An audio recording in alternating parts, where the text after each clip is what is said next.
գիտեք, չէ, որն է սրանց ողբերգությունը, սրանց բոլորին Նիկոլը օգտագործելու է եւ բենների։ Դեր նշած նույն ուրեմն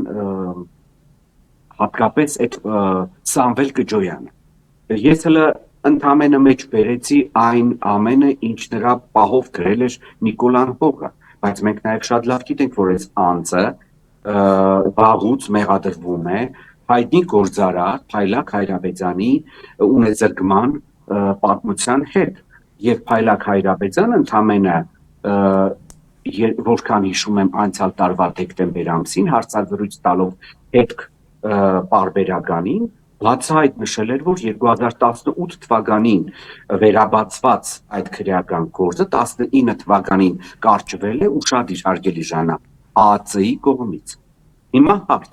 ԱԱՑ-ն որպես ինչ է կարճել Սամվել Կջոյանի մասով քրեական գործը, երբ որ Փայլակ Հայրաբեծյանը շատ պարզ նրա կավորին եւ նախկին վարչապետ Տիգրան Սարգսյանին մեղադրում է իր ունեզրկման այդ ողջ գործընթացի հետ։ Հիմա ես սովորական մարդ եմ, Հայաստանի Հանրապետության քաղաքացի, կարող եմ նաեւ մեկնաբանել ըստ Փայլակ Հայրաբեծյանի տված հարցազրույցի, որ ԱԱՑ-ն այդ գործը կարճել է ուրեմն Սամվել Կջոյանի պահով, որովհետև Սամվել Կջոյանը խոստումներ է տվել, ենթադրում եմ, սա իմ սուբյեկտիվ կարծիքն է, որ կծառայի Նիկոլի իշխանությանը եւ կանի այն ամենը, ինչ Նիկոլը հրահանգի նրան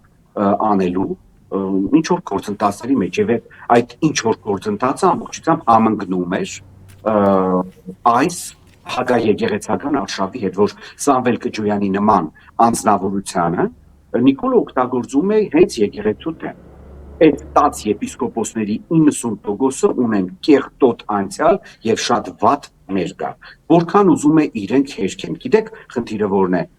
Ես չեմ ասում բոլոր տեղեկությունները ուրեմն ճշգրիտ են եւ 100%-ով համապատասխանում են իրականությանը, բայց խնդիրը հետեւյալն է։ Նույն այդ Սարոյան ազգանունով մեկի պահով ցայնագրություն կա։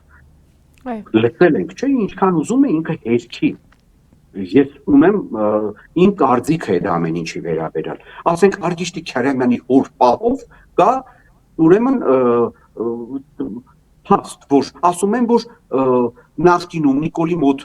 բազմաթիվ ծառայություններ մատուցած եւ բարձր պարտոներ զբաղեցրած անձը ուժային կառույցներում նրա տղան է, թող հերքեն հլա, թող ասեն ոչ։ Ինչ որ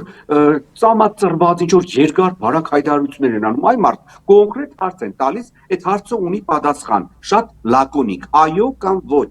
Մինչև այդ այո ոչի չեն լսում։ Այդ նույն Վազգեն Միրզախանյանի պահով կնոջ եւ տղայի նկարները ցույց են տվել։ Նաեւ լուրեր տարածվեցին շատ արագ, որ ընդամենը մի քանի ամիս առաջ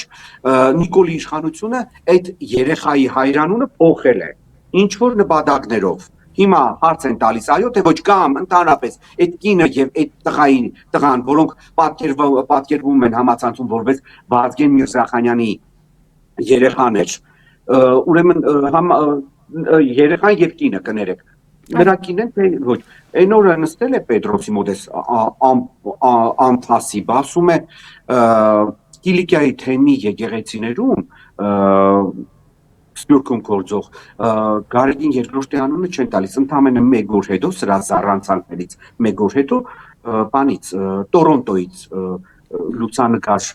տեսանյութ կներեք հրապարակվեց, որտեղ այդ եկեղեցին, որտեղ պատարագ էր մատուցվում, այդ եկեղեցին ենթարկվում է Կիլիկիայի թեմին եւ այնտեղ առաջնայինը տալիս են Գարեգին երկրորդի անուն։ Հասկանում եք, չէ՞,